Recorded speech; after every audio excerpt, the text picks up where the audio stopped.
Hey everybody, how are you? Today is November 12th. It's Amanda. It's live Q&A, and we are discussing land use regulations, land use controls and regulations. So, what this topic is about, it's how you, as a private citizen, you own private property. You're able to own private property in the United States, but the government at different levels still has a little say so on how you use your property. So there are federal controls in place. There are different types of state controls, and there's different type of local controls as well. So when we left off, we were talking about zoning. So we're going to go over different types of zoning. So what is zoning? So zoning by definition, and there's going to be a little bit of overlap between our previous hour and this hour. Zoning by definition is the act of dividing a city or municipality into separate residential, commercial, and industrial zones. Okay.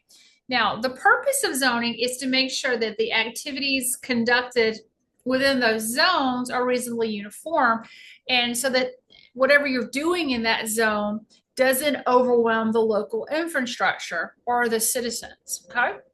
So that's why you guys have probably noticed when you drive through your city or your town, there seems to be different areas. Like we have residential is confined to one area. You know, if you go through a residential zone, it's all residential. Commercial zones, usually commercial retail, it's all shops and stores and whatnot. And then we have industrial zones, and that's where we have manufacturing, we have plants, railroad stations, railroad depots. Maybe we have, I want to say what's the right word, docks, ports, things like that. So these zones are done. This is done to protect the public and also so the infrastructure is not overwhelmed. So we need to know about different types of zoning, okay? All right, so what spot zoning is, this is where we're gonna change one area. We're not gonna change the whole zone. We're gonna change just one little spot in that zone. So spot zoning is placing of a small area of land in a different zone from that of the neighboring property for the benefit of the property owner. So this is done for the sole benefit of the property owner. And the example that I gave you guys in the previous class was, imagine this entire neighborhood is zoned residential, right?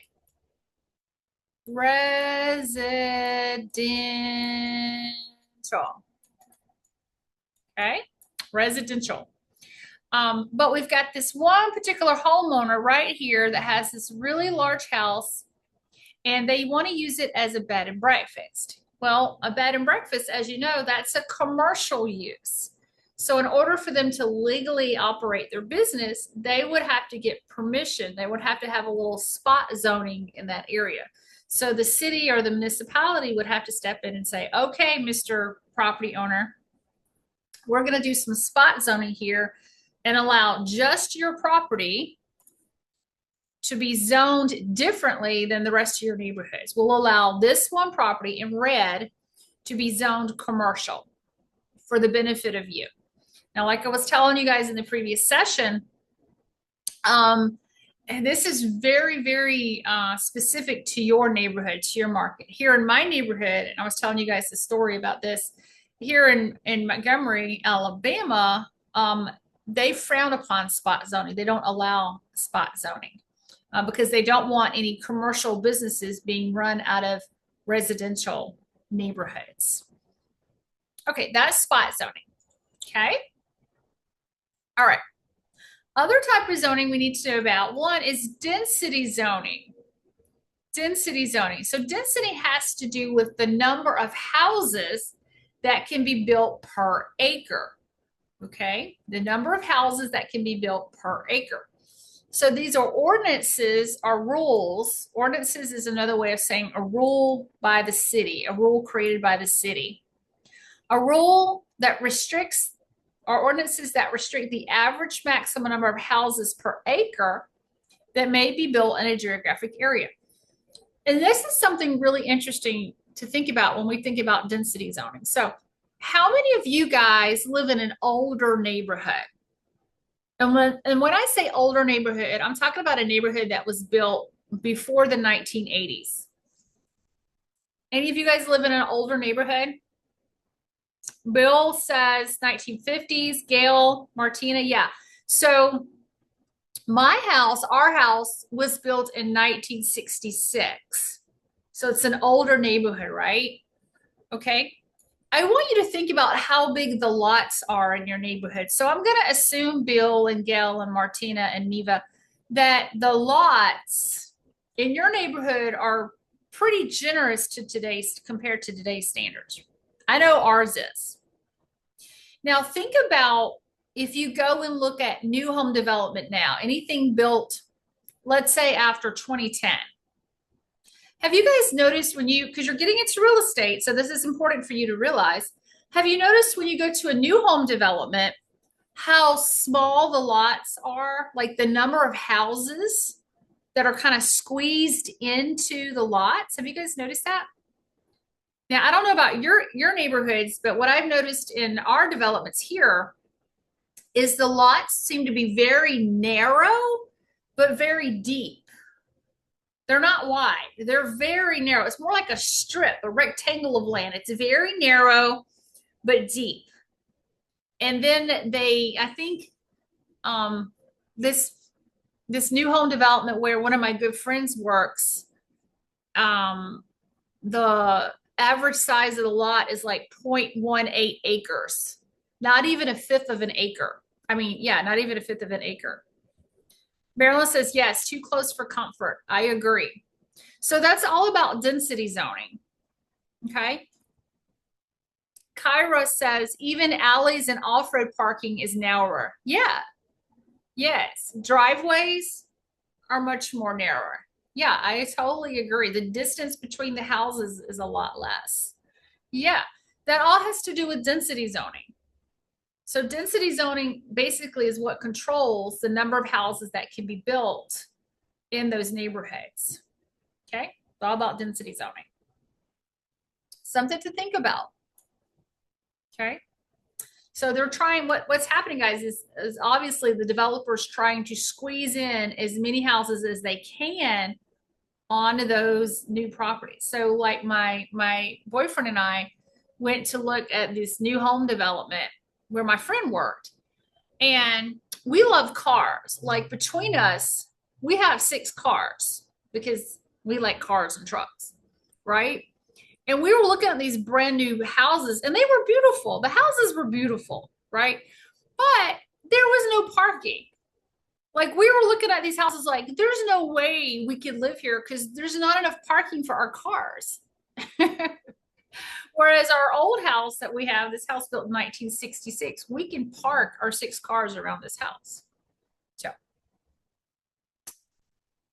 we're car people. We love cars.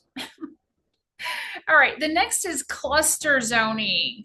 Cluster zoning. Kyra's asking, are they doing it for economic purposes, population, or another reason? Kyra, they're doing it to try to get as many houses as they can. To squeeze out as many houses as they can because everything is so expensive. It's for money. Yeah. The average, so Kyra, just to give you an example, the average cost of a house here in that new development was $340,000. $340,000. Now I know that's cheap compared to California standards, but for Alabama standards, that's an expensive house. Okay. So if you have 1 acre and you can put 5 houses on it, you're going to make more money than if you could only put 3 houses on it. So they're trying to definitely maximize their profit. Yeah, it's profit. Yes. But again, Kyra, I don't think people realize how much money it takes to create a development. There's so much that goes into it. And that developer has to put a lot of money up front to even get the ball rolling.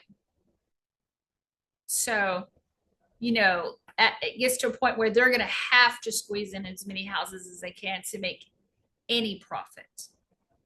There's a lot that goes into developing neighborhoods. A lot. Yeah, so more profit, but also higher cost. Yeah. Marilyn says they need to be careful. A lot of people don't like that or won't buy. Yeah, Marilyn, but the problem, and then we'll move on. The issue that we're seeing now with the housing market, Marilyn, and you bring up a good point, is we have a shortage of homes in the resale market. So the resale market are like pre-owned homes. You know how we say used cars, but we don't say used houses. So right now, Maryland, there's a shortage of people who want to move out of their houses because a lot of people like us, we bought our house in 2020, but we have 3.25% interest. We got 3.25. And so why would we sell our house right now, even though we could sell it for a profit, to have to turn around and buy a house at 6.5%, 7% interest? So that's one issue, Maryland. There's not enough resale. We have very low inventory in the resale market. And also, you guys may not be aware of this, a lot of home builders also have their own finance companies. So a lot of home builders have their own lenders, and they offer a lot of incentives to new home buyers. Like, hey, if you use our lender, there won't be any closing costs because we're the lender. We're going to absorb the closing costs. You use our lender, our closing attorney. And so, Marilyn, what's happening is that's cutting down in the out-of-pocket costs for borrowers. And a lot of buyers are like, well, you know what? It's more than I wanted to pay, but I'm not having to bring so much out of pocket. And I want to buy a house, so I'll get this house now. And then hopefully everything will settle down in a few years and I'll be able to sell it.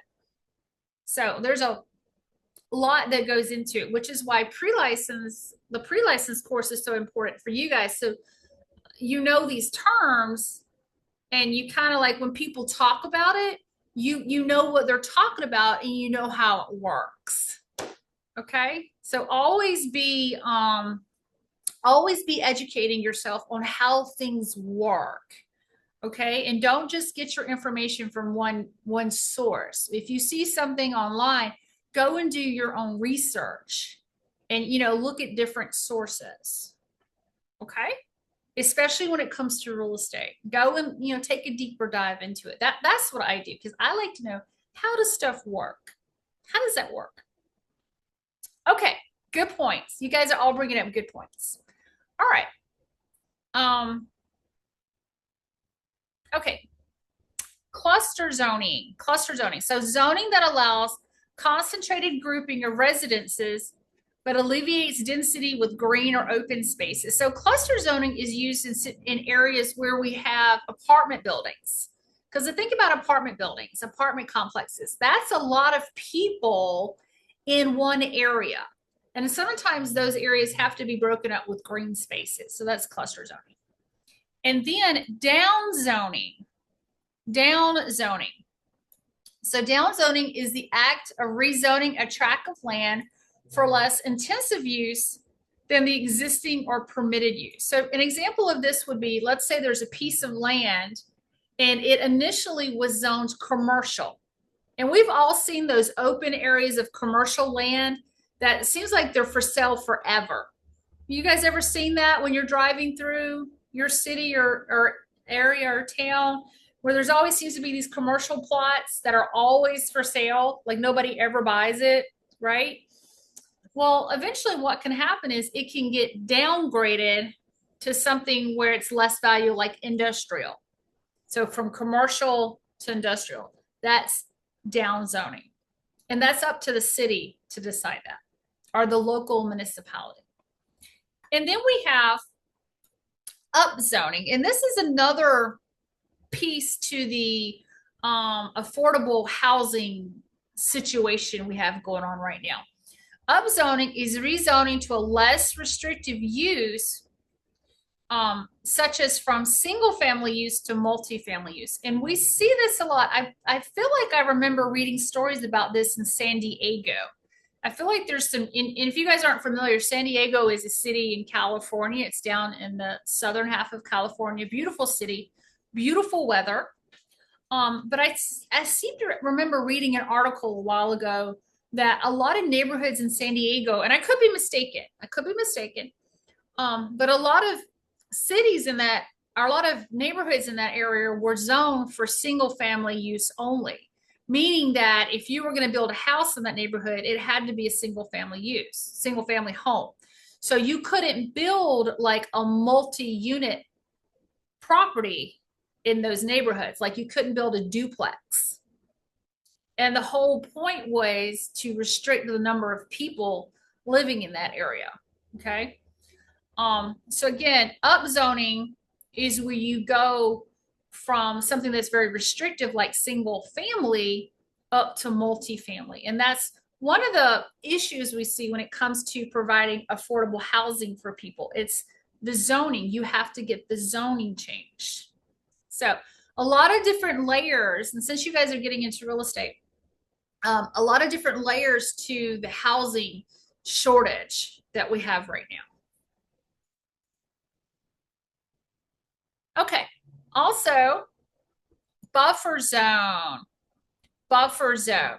A land, just what it says, a buffer, a land area that separates one land use from another, such as a park that separates a residential neighborhood from a shopping center. And you see these, but you just don't realize what they are. Usually there's like a shopping center and there'll be like a green space and then maybe an apartment complex. That green space is called the buffer zone. All right. And then we have conservation zoning, open zoning that excludes development to keep an area in a natural or agricultural state. And then aesthetic zoning, zoning as to an architectural style so structures fit in with the neighborhood. The size and color of signs can be regulated. I've seen this before in a town called Columbia, Maryland. Anybody ever been to Columbia, Maryland? Columbia, Maryland is right on Interstate 95 in Maryland. It's dead. I think it's like dead in the middle between Baltimore and Washington, D.C. And it's basically a bedroom community, meaning it was basically created to provide residential area for people that live in Baltimore and Washington, D.C., for folks that want to live in D.C. or directly in Baltimore. And all over that entire city, they limited the size of signs. Like the street signs were so small, it was hard to even find the streets there. And then also at the local movie theater, they couldn't have movie posters outside of the theater. Yeah, so it was all for the aesthetic. They wanted everything to look a certain way in Columbia. So, yeah. All right. This is another one called a planned unit development. Okay. And this is a type of, speaking of developments, residential, this is a new thing that's really caught on. We have one here in Alabama, in Montgomery, a planned unit development. So this is basically, guys, a neighborhood or a community that's planned this way. And it has a planned mix of zoning in one comprehensive community. So it will have residential, commercial, and recreation all in one neighborhood. It's like an enclosed neighborhood. Okay, so this is Hampstead. And I know you guys are not from Montgomery, Alabama, so, but here's the main road is out here. And this is like the main entrance, I'm sorry. And it's called Hampstead. And it actually looks like an old English town, like a medieval English town. It looks kind of like Middle Ages a little bit, Hampstead. Okay. But it's got all of these retail spaces up here. It's got shops and restaurants and bars. It has a Montessori school. I think it even has a post office. Okay, so these retail spaces up here at the entrance. Then it's got all this housing. And then it's got all this recreation. So it's got the pool. It's got soccer fields and stuff. There's actually a little bar out there. So that's called Hampstead. All right, that's a PUD, a planned unit development. Do you guys have any of those in your area where y'all live? Where it's a neighborhood that's planned like that? It's kind of all, kind of all in one area. It's all in the neighborhood. Any of y'all have that? Letitia, no? Mm-mm. Gail, you have one? Real estate, y'all have one? Okay. Martina, you have one? Yeah. They're gaining in popularity because people like the idea of having it, in your neighborhood. So the idea is like if you want to go to the restaurant or the bar, it's basically in walking distance. Neva, you've got all farms. Okay. We have another one here in Montgomery called the Waters. And it's actually very pretty. It looks like old Savannah or old Charleston. If you didn't know any better when you went out there, you would think you had stepped back in time. The architecture is very pretty. They're very close together though. This is one thing I don't like about them. So again, that's planned unit development. Okay, let's kind of change directions a little bit. Let's talk about zoning permits. Zoning permits. Okay, so let's say that you have a piece of property, and let's say it's a commercial property, or maybe your own property, residential property, and you want to use your private property in a way that doesn't conform, or another word to say conform is match. It doesn't match or go along with what the current zoning ordinances are. So you want to do something with your property that's different than what the zoning is. Okay. Now, if you want to do that, you're going to have to apply for and receive a zoning permit. But there are different types of zoning permits based on the situation. Now, remember, we're speaking about these in a very, very, very general sense. Okay, these are going to range, these are going to differ widely from state to state and even city to city. Okay, so when we talk about these permits, I want you guys to make a mental note that these permits, note that these permits are only changing what type of activity can happen at the property, not the overall zoning. So when you get this permit, you're only changing the activity that can happen there. You're not changing the zoning. So it's different than spot zoning. Spot zoning, you're changing the zoning. Okay. This is merely like permission to do something that's outside of the zoning. Okay. There are three basic types of zoning permits. There's a non-conforming use, a conditional use, and a variance permit. So let's learn the differences in these three, okay? Let's take a look here.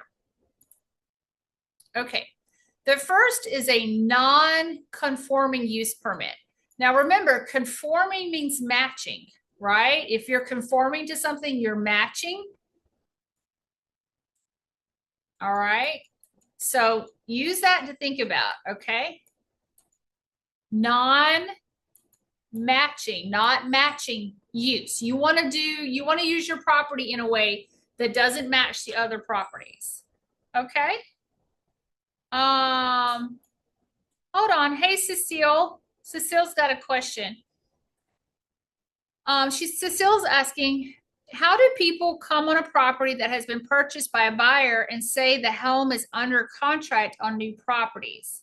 The law should enforce builders to provide contracts and paperwork so there would be no theft, and the law should require a builder to place names on properties built before leaving. Make sure the job is done correctly. Cecile, I don't quite understand your question. You say, how do people come on a property that has been purchased by a buyer and say the home is under contract on new properties? Are you talking about how do people come on a property? Are you talking about a vacant lot? How do people come on a vacant lot? Well, here's the law should enforce builders to provide contractors so there would be no theft.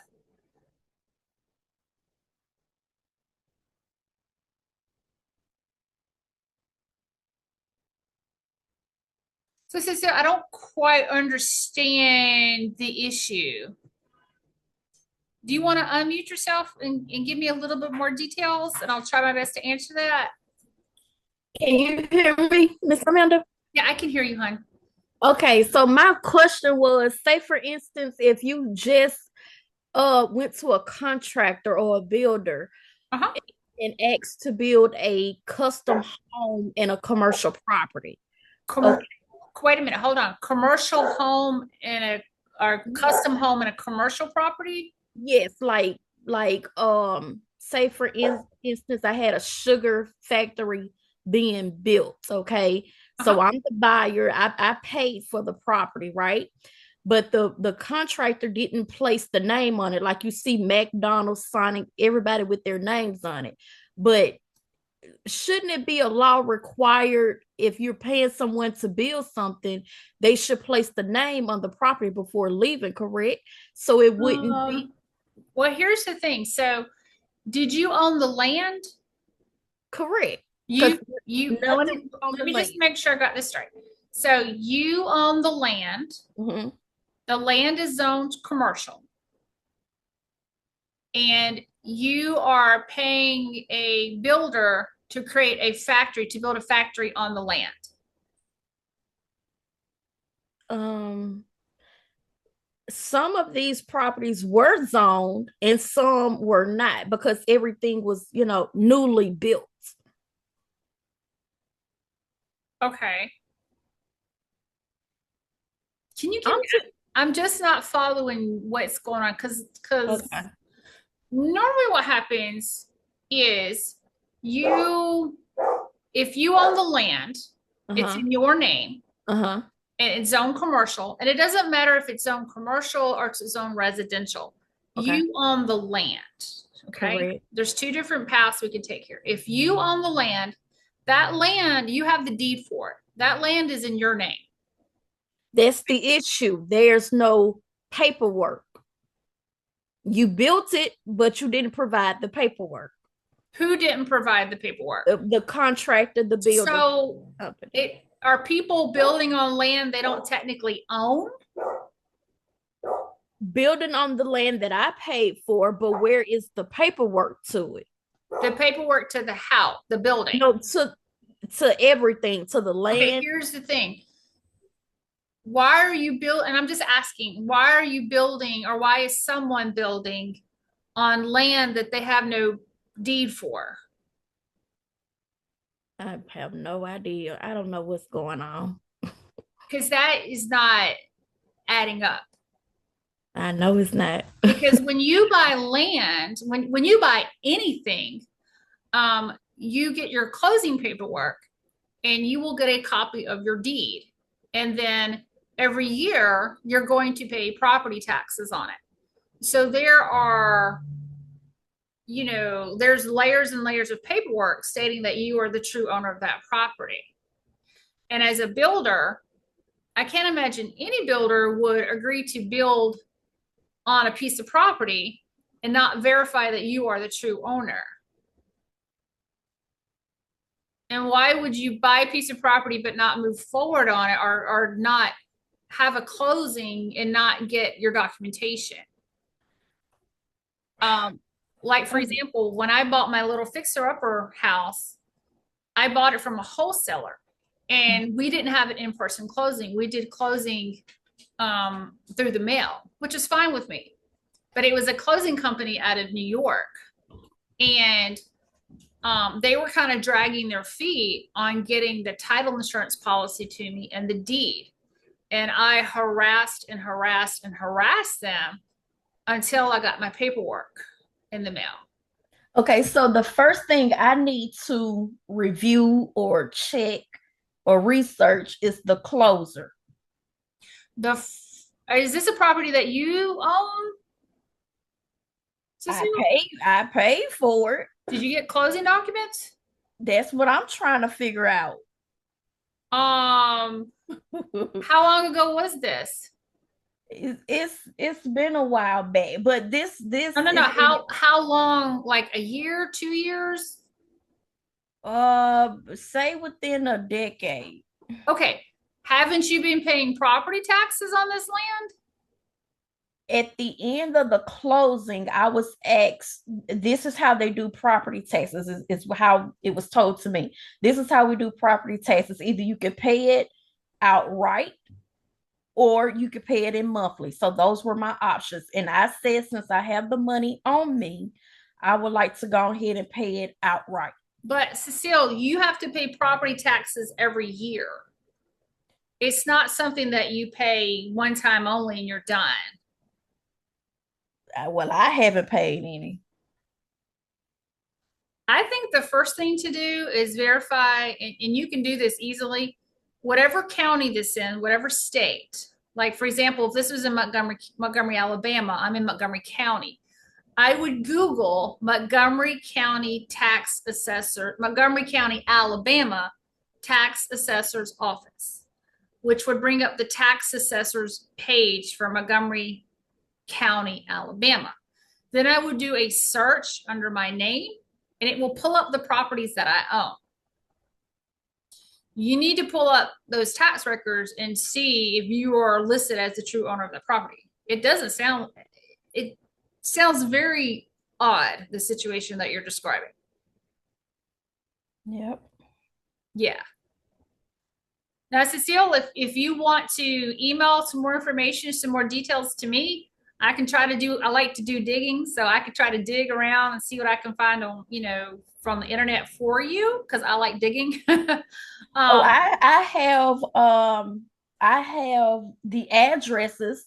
I do have that, and I can send that to you if you want to do the full like state, zip code, county. I have the addresses to some of the commercial, but not all of the residential. Yeah, because that just sounds very peculiar to me.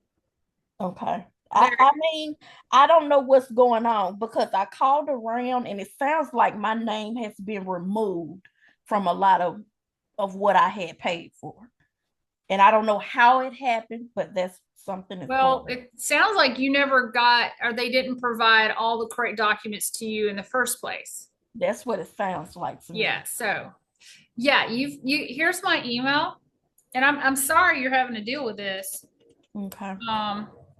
It's aliinstructor@colibrirealestate.com. Okay, I got it. Cecile, if you want to send some information to me, I'd be happy to try to do some digging on my part to see what I can see just through the tax assessor's office. Okay. And that's something that all of you guys can do. If you're curious who owns a property, as long as you've got the street address, just get on the internet and look up the tax records. It'll tell you who owns the property. Okay. Okay. So Cecile, thank you for sharing that with me. I'm glad you were able to, give me more details. And that's why I was like acting like, what? When you first told me, I'm like, huh? Because that's why I wasn't getting it. I'm like, this is not adding up, what you're saying. Yeah, something is going on with that closing cost. I can't quite figure it out, but I need to get it investigated. Yeah, closing. Yeah, that's because you should have gotten a deed. You should have title insurance. You should be paying property taxes every year on all of those properties. So send me an email. Let's do some digging. Okay. All right, good deal. Okay, guys, so let's get back to our permits. So non-conforming use permit. Remember, conforming it's matching. Okay, so what we're asking for is a permit to use the property in a way that does not match. So it's not matching the rest of the properties there. So non-conforming use permit is also called the grandfather clause. So what this is used in situations where when the property was first built, and this is typically for businesses, and the business was first established, it fit the zoning. So let's say, for example, this Quickie gas station, when it was built in 1984, it was in an area that was zoned commercial. And maybe it was in a part of town where there weren't a lot of houses, right? But have you guys noticed over time, if you've lived in the same area for a long time, have you noticed how residential areas have just kind of spread out everywhere, right? Places that were horse pastures and cow pastures are now houses. Okay, so over time, the zoning changed. So let's say that a couple of years later, 20 years later, the zoning changed to residential. If the owner wanted to keep operating the business as a gas station, they would have to apply for and receive a non-conforming use permit. So that usage would get grandfathered in, basically. That's why it's called a grandfather clause. Okay. So that's a non-conforming use permit. So again, when the building or the business was initially established and built, it matched the zoning. But over time, the zoning changed.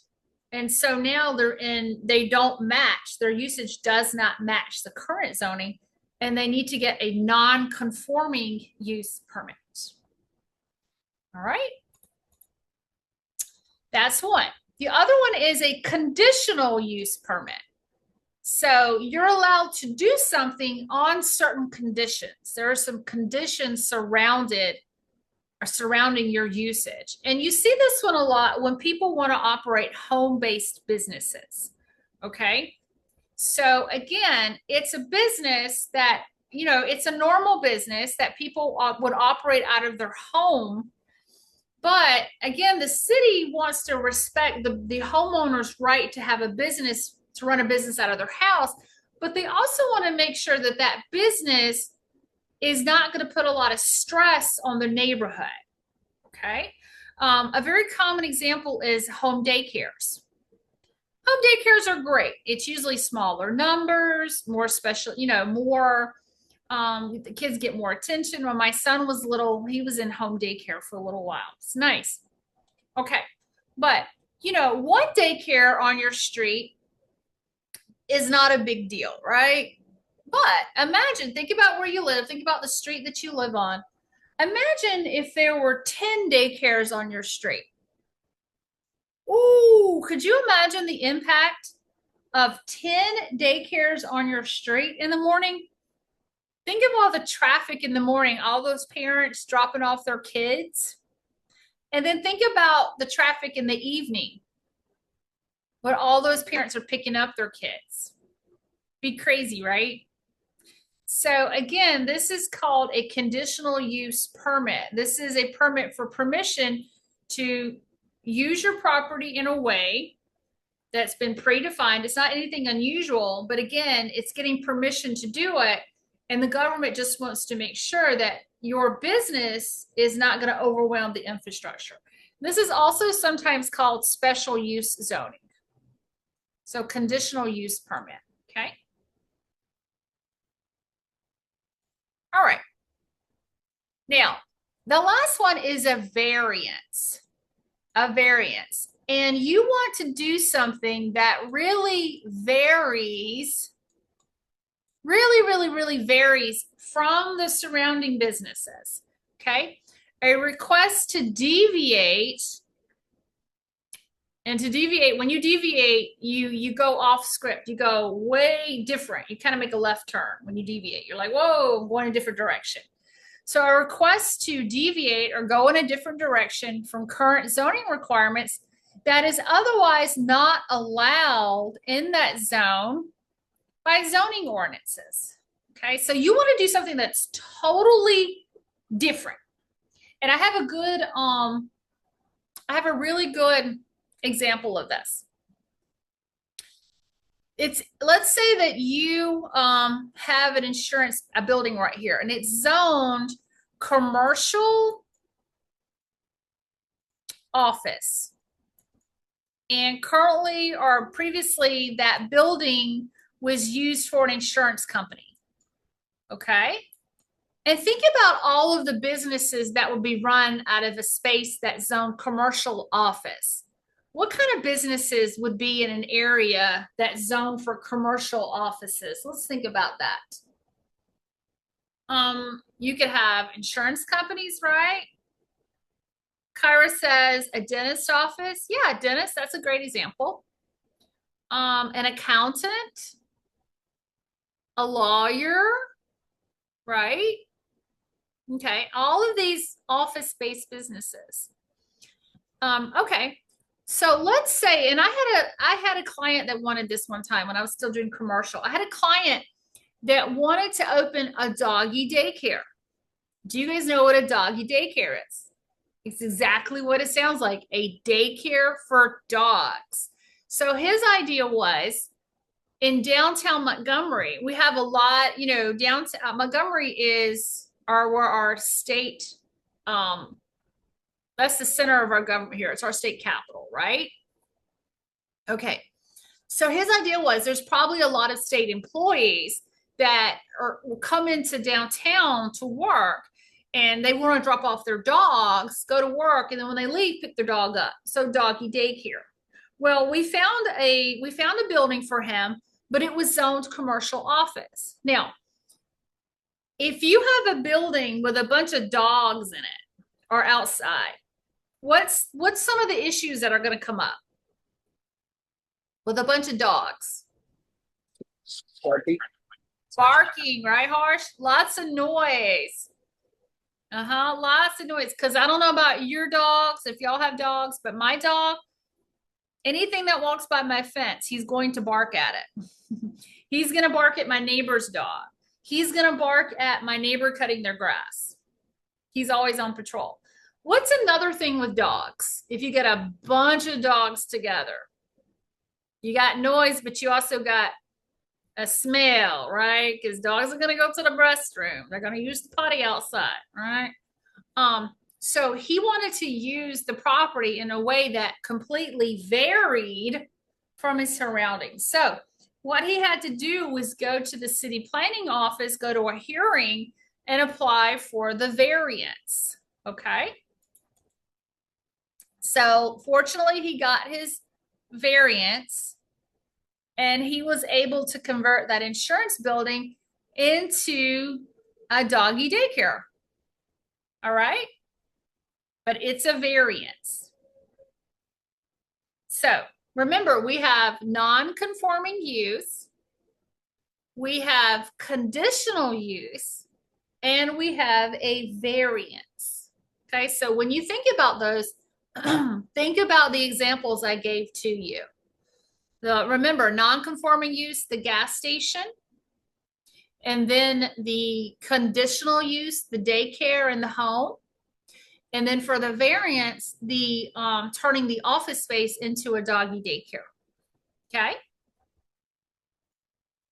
All right. Now, a couple more things we got to talk about is building codes. All right. Building codes. So guys, building codes, have you guys ever heard the phrase, or if you watch home improvement shows, we see this all the time on home improvement shows, where a house or a renovation has been done and the house is not up to code, or the renovation that was done previously wasn't done to code. Okay, they're talking about building codes. So building codes are a set of laws enacted by state, county, and city governments to determine the required design and construction standards for building construction to protect the public health and safety of its citizens. Neva, you said Alaska does not have building codes? Any building codes at all? In Alaska? Really? I would think that you guys would have some building codes because of the, extreme weather conditions you guys have up there. Wow, I didn't know that. I learned something new today. You can build whatever you want. So it doesn't have to be wired a certain way or the construction done in a certain way. Wow. Okay. What are your home insurance policies like though? How much does homeowners insurance cost? I know if I was a homeowner insurance provider, I would be a little hesitant to provide homeowners insurance in a state where there's no building codes. Wow. Okay, well, I'll look into that because I wasn't aware of that. Thank you for sharing that. Okay. So what building codes have to do with is they determine how electrical, plumbing, and framing must be built and what types of building materials must be used. So the whole point is to make sure that when a new home or a new commercial building or a renovation is done, is that the house or the property, the construction is done up to a certain standard. Okay, so that everything is done properly to protect the occupants. Okay, this is especially important when it comes to wiring, right? Very, very important. We're almost finished rewiring my old fixer upper house. And you guys, my fixer upper house was built in 1928. And it still contained a lot of the old wiring. And it had the original two fuse panels in it.